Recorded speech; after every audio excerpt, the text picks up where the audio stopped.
Hello Rajat, welcome to CGB Mentors and many congratulations on your selection in SEBI Grade A 2025. So how are you feeling right now? First of all, thank you so much, ma'am, for this particular platform to discuss my strategy and all. So, ma'am, as of now, it's taking some time to sink in, because it's been a year and so I am in a process giving different kind of examination. So, अभी जब final result हो भी गया तो sink in होने में थोड़ा time लग रहा है. I think it will take some Yes, more time. By the time I will join the organisation, सारी चीजें हो जाएगी, तब शायद हो जाएगा सिंक इन. तब भरोसा आएगा कि yes, I'm finally selected now. हाँ, yes ma'am. Okay, so Rajat, first tell us what has been your journey, how you switched to regulatory bodies and what led you to the regulatory bodies. That's what we want to know. So do share that. So, ma'am, initially when I completed my BTech in electrical engineering, so I have done it from Bhilai only. There is a Rumta College of Engineering and Technology, so Tier 3 college. So after that, ma'am, I was completely into the defense domain. I wanted to be a defense officer. I wanted to join the armed forces. So at that period Okay. of time, till the age of 25, I appeared for UPSC CDS. I cleared FCAT, then multiple SSBs. I got recommended as well. Then I thought कि हाँ चलो अब तो recommend हो गया, but उसमें फिर merit out हो गया. तो बहुत सारी चीजें थी. But at the time, when I think after graduation, when I cleared the UPSC CDS and all, so I had my mark sheets. So on the basis of those mark sheet, I got enrolled as a trainee, SME internship at that point of time. COVID start हुआ था 2019 2020. So Okay. Text book ने एक trainee का profile create किया था for SME general awareness. Mm-hmm. तो वहां से मैंने एडटेक सेक्टर में entry Lee. So just as Mm-hmm. that was the first time I got introduced to RBI Grade B, NABARD Grade A, all these kind of regulatory and banking examinations. But no, उसके पहले तो Okay. I was completely into CDS, FCAT and all. So Mm-hmm. at that point of time, it was a 6 months training period. Internship was Mm-hmm. there. Mm-hmm. So I then it got extended thrice. So almost for 2 years I was there in the textbook only as an intern. Mm-hmm. क्योंकि ma'am Mm-hmm. Covid का time चल रहा था, तो वैसे भी Mm-hmm. Mumbai में कौन ही बुलाएगा. तो वो चीजें Mm-hmm. थी ma'am. And I was also comfortable क्योंकि मैं डिफेंस में लगा हुआ था. But Mm-hmm. In the year 2022, I think 23 22, जब मेरा 25 का एज क्रॉस हुआ, देन आई वाज लाइक कि अब तो हुआ नहीं डिफेंस में, अभी करना क्या है, क्योंकि वो एकदम Mm-hmm. एकदम डेड एंड था. Correct. डिफेंस डिफेंस चल रहा है 4-5 साल से. I gave Mm-hmm. 7 to 9 SSBs as well. और उसका एक माइंडसेट भी होता है बच्चे का कि अभी रेगुलेटरी के लिए प्रिपेयर कर रहे हैं तो बैक टू बैक रेगुलेटरी दे रहे हैं. तो एक माइंडसेट होता है Mm-hmm. यार ये क्लियर करना है. तो उसके बाद तो आई टुक अ ब्रेक 2024 तक मैंने कुछ नहीं किया था. I was completely blank and I was continue. So text book से मैंने स्विच किया, एडियो टैप में आया, ऑलिव बोर्ड में आया, तो I was switching in my career as well, Okay. As a content creator as well. और तब Mm-hmm. At that point of time में मुझे रेगुलेटरी बॉडी एग्जामिनेशंस का आइडिया मिल चुका था कि ये होता Mm-hmm. क्या है, क्या ठीक है. रिक्वायरमेंट है. Mm-hmm. वहां से then at the beginning of 2025 I thought कि नहीं यार ऐसे तो नहीं चलेगा, अब कुछ टारगेट करते हैं. डिफेंस हो गया तो हो गया, एक जर्नी थी वो, यूपीएससी की जर्नी होती है, वो हो गया. अब देखते Mm-hmm. हैं, कुछ करते हैं. और मुझे सिविल सर्विसेज का शौक था नहीं मैम, क्योंकि Mm-hmm. I was more about uniform, नहीं यूनिफॉर्म चाहिए, ये करना है. तो उसके Mm-hmm. बाद ये था कि कुछ ऐसा डिसेंट जॉब करना है जहाँ पे मतलब ज्यादा पॉलिटिकल इंटरफेरेंस भी ना हो, ज्यादा चीजें भी ना हो लाइफ में, और अच्छा काम Mm-hmm. करने का मिले, जो स्किल है वो कर सको. रेगुलेटरी बॉडी का एक्सपोजर था. सो फिर मैं Mm-hmm. 2025 से स्टार्ट किया प्रिपरेशन. टीएफआरडी ग्रेड ये मेरा फर्स्ट था अटेम्प्ट. उसके पहले मैंने नाबार्ड का मेंस लिखा हुआ था, but it was like Mm-hmm. ऐसे ही दे दिया था मैंने 2024. Mm-hmm. So this was it ma'am, Okay. 2025 से स्टार्ट हुआ. Okay. So आपने पहले नाबार्ड का मेंस लिखा and then you switched to PFRDA. Yes ma'am, in 2024 I wrote Am I NABARD audible? Mains. Yes ma'am, screen lag हो रहा है थोड़ा. Okay. Okay. अभी ठीक है? हाँ, अभी ठीक है, अभी ठीक है. Okay. So now PFRDA and then after PFRDA आपने कौन सा आईएफएससी है. एग्जाम दिया? आईएफएससी है, ठीक है. सो ये यस मैम. पीएफआरडीए आईएफएससी सभी कॉमर्स बेस्ड एग्जाम है including hmm. SEBI. So hmm. Being from engineering background आपको क्या प्रॉब्लम्स आई एग्जाम्स में?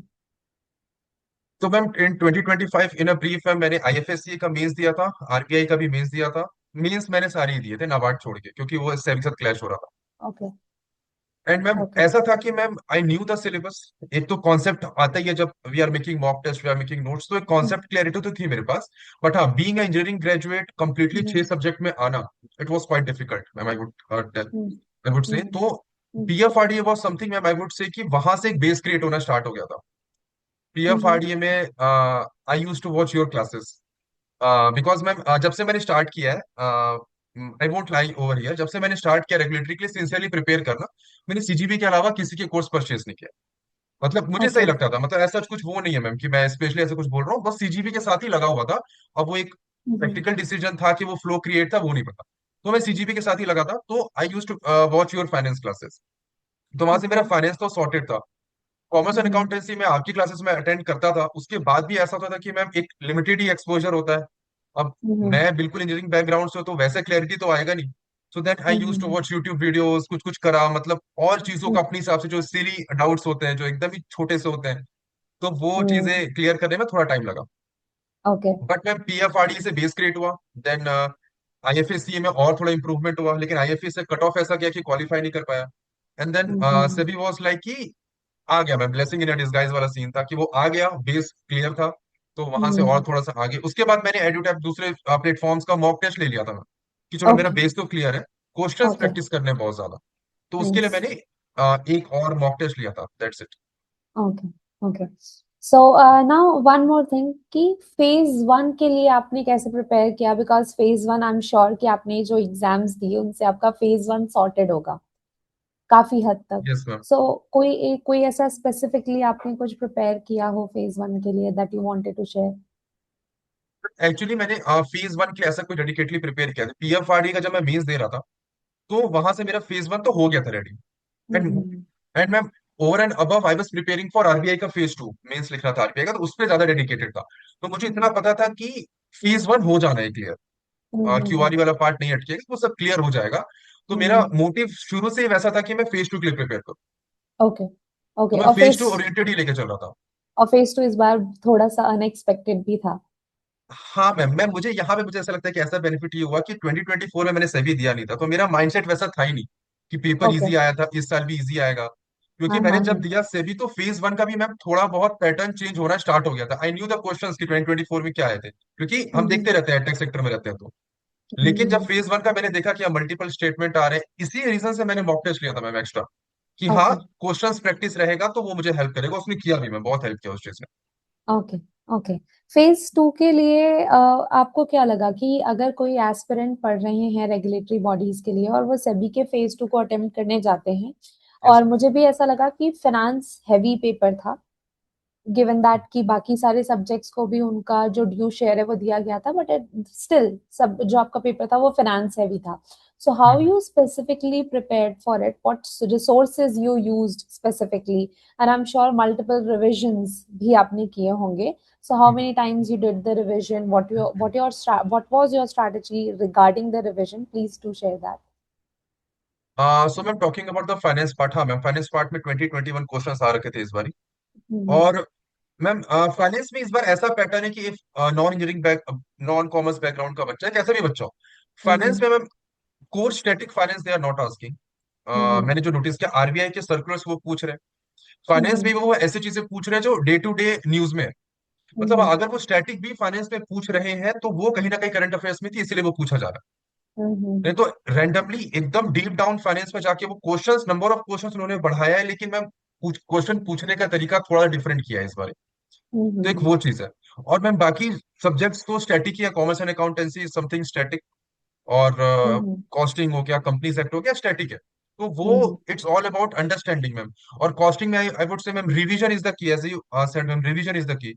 कंपनीज एक्ट में जा रहे हैं, Mm-hmm. तो जैसे कि मैं आपकी लेक्चर्स देखता था, तो आप यू यूज टू से कि कितने याद कर लोगे सेक्शंस, कितने सेक्शंस याद, कितने फाइन्स याद करोगे, क्योंकि मैम Mm-hmm. सारे फाइन्स ही 10,000, 1 लाख, 10 करोड़ फाइन से फाइन खत्म नहीं होते हैं, सेक्शन पे सेक्शन है। तो इट्स ऑल अबाउट प्रैक्टिस। एक ऐसा माइंडसेट भी हो जाता है मैम कि जब आप बहुत मॉक्स देते हो, प्रैक्टिस कर लेते हो, तो अगर आपको नंबर्स याद नहीं भी है, तो ऑप्शंस देख के समझ में आता है हाँ, कि समझ में आ अच्छा। जाता है, correct. अब जैसे कि मैम वो इस बार आया था इसके ऊपर कि अगर शेयर में डुप्लीकेशन होता है तो क्या फाइन लगता है। तो मुझे Mm-hmm. इतना पता था उसमें कि ये सबसे बोल सकते हैं कि हीनियस क्राइम माना जाता है सिक्योरिटीज मार्केट में, और सबसे ज्यादा इस पे लगता है टैक्स, सबसे ज्यादा फाइन ठोका जाता है इस चीज के ऊपर। तो वो मेरे दिमाग में था, तो वहां पे वो 10 करोड़ वाला, 2 to 10 टाइम्स वाला, तो मुझे एग्जैक्ट आंसर याद नहीं था। इट जस्ट कि वो रिवीजन था, मॉक का प्रैक्टिस था, और मॉक में ऐसे क्वेश्चन होते हैं मैम, तो वहां से Mm-hmm. वो चीज क्लिक कर गई। तो वही है ma'am, Okay. Revision is something की करना ही पड़ेगा अगर सेबी या कोई भी एग्जाम निकालना है। आरबीआई नाबार्ड इज समथिंग की रिवीजन वहां पे आंसर डिस्क्रिप्टिव का बहुत रोल हो जाता है। लेकिन सेबी पीएफआरडी या Mm-hmm. कॉमर्स बेस्ड एग्जामिनेशन है तो वहां पे अंडरस्टैंडिंग एक तो डेवलप होनी चाहिए, रियल लाइफ Mm-hmm. इंप्लीमेंटेशन कैसा हो रहा है, और revision. Okay. So you said current affair should also be in the focus क्योंकि अगर हम questions देखें बाकी सारी चीजें तो static थी but current affair was in focus. So current affair को जैसे मान लीजिए आज आपने current affair देख लिया, so now next revision कब होगा आपका? हम्म।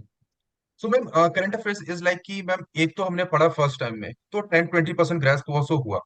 हम्म but ma'am current affairs is something की जैसे कि अपने सीजीबी भी आते हैं मैम एमसीक्यूज। एमसीक्यू हम्म जब आप सॉल्व करते हैं तो वहां से, जैसे कि मैंने एक छोटा सा आर्टिकल पढ़ा ऑन सम सीपीआई रिलीज हुआ है, कुछ रिलीज हुआ है, वो पढ़ लिया मैंने, ठीक है।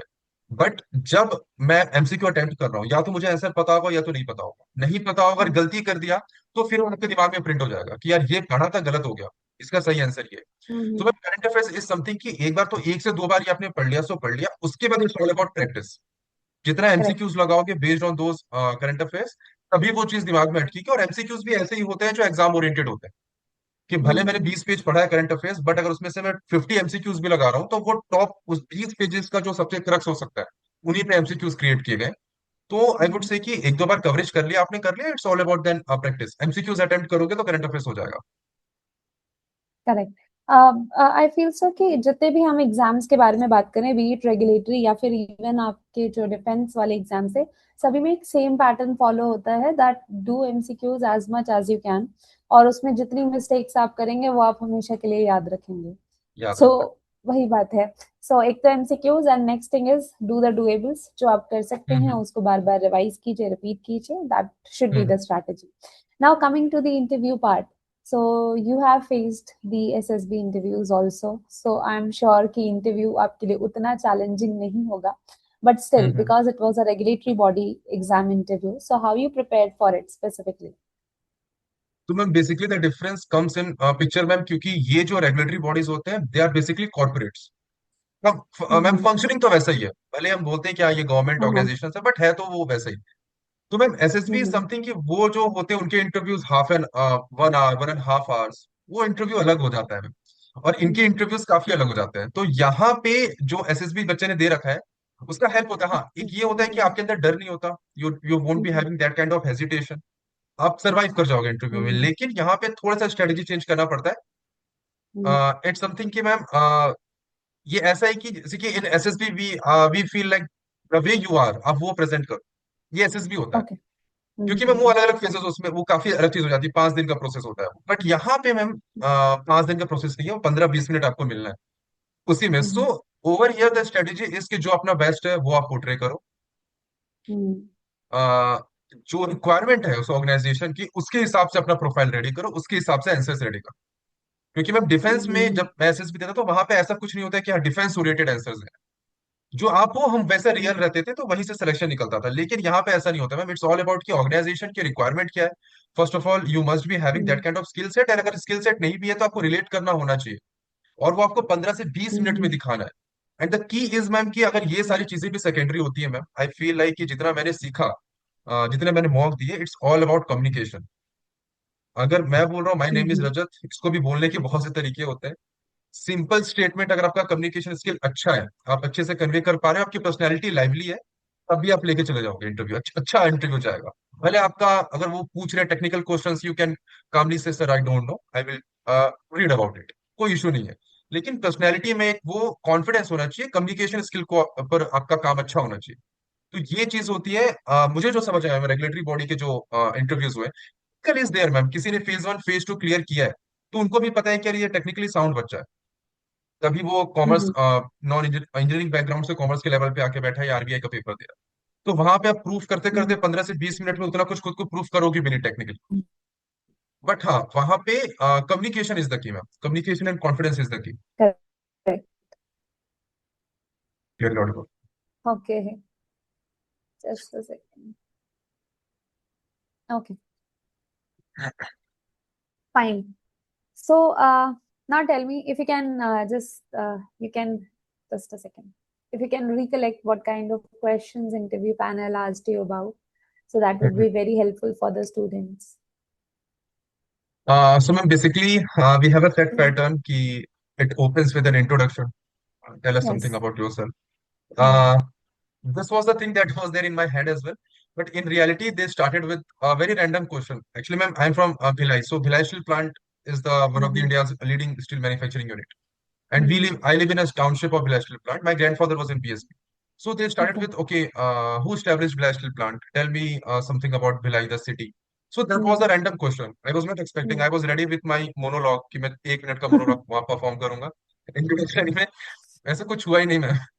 So I was in shock. मतलब before in mock interview as well, ma'am. In one of the mock Mm-hmm. interviews, Satranjan sir was there. So he got retired as an ED SEBI. So he told me one thing that your profile is bit different, so you can expect different kind of questions. So I was ready in my head, Mm-hmm. but मुझे ये नहीं पता कि introduction की तो बात ही नहीं आएगी. वहां पे उन्होंने कुछ अलग ही स्टार्ट कर दिया. देन दे स्टार्टेड आस्किंग कि अच्छा tell something about the different kind of products BSP is making. Do they have some kind of Okay. Patent और स्पेशलिटी. तो Mm-hmm. कुछ अलग था वो. And the lady member was asking those kind of questions but it was smooth. Then they Mm-hmm. Start asking अच्छा तो फिर BSP और कहाँ से माइनिंग कर रहा है, near by Mm-hmm. Mining areas का है. तो मुझे लगा था ये यूपीएससी का इंटरव्यू चल रहा है, सिविल सर्विसेज का इंटरव्यू चल रहा है. But then ma'am then they shifted. फिर उन्होंने कुछ टेक्निकल क्वेश्चंस पूछे, बेसिक क्वेश्चंस थे. सो दे नो बैकग्राउंड के हिसाब से वो क्वेश्चंस पूछ रहे थे. सो सब बेसिक टेक्निकल क्वेश्चंस पूछे about the real estate investment trust and Mm-hmm. Different kind of investment options. Mm-hmm. Then one of the panel member asked about the current affairs thing, ma'am, because I am a current Mm-hmm. affairs faculty, so I started कि recently offer for sale आया है. तो offer for Mm-hmm. sale क्या होता है and what is the impact of offer for sale on the prices of the shares. कुछ Mm-hmm. Basic questions थे. And in one of the questions में मैंने गलत दे दिया आंसर. Mm-hmm.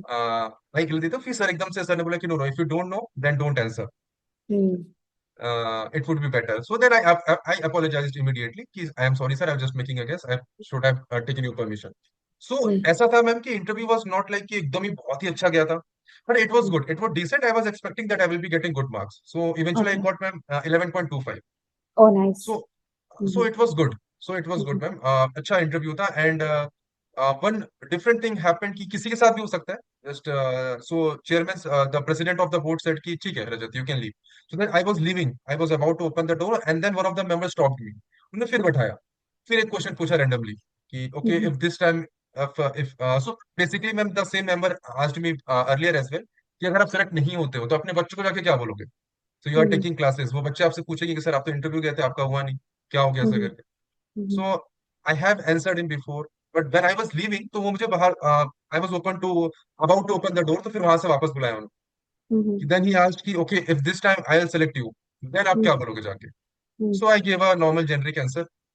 Mm-hmm. फिर द इंटरव्यू एंडेड.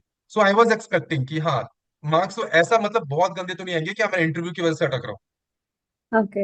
वो तो था मेरे दिमाग में. तो it was basically good. It was all about communication ma'am. Okay. Majority of the times he was asking when the technical questions they were asking. So they asked me कि हाँ 5 financial regulators के बारे में बताओ कि financial domain में कितने regulators होते हैं. So I told him.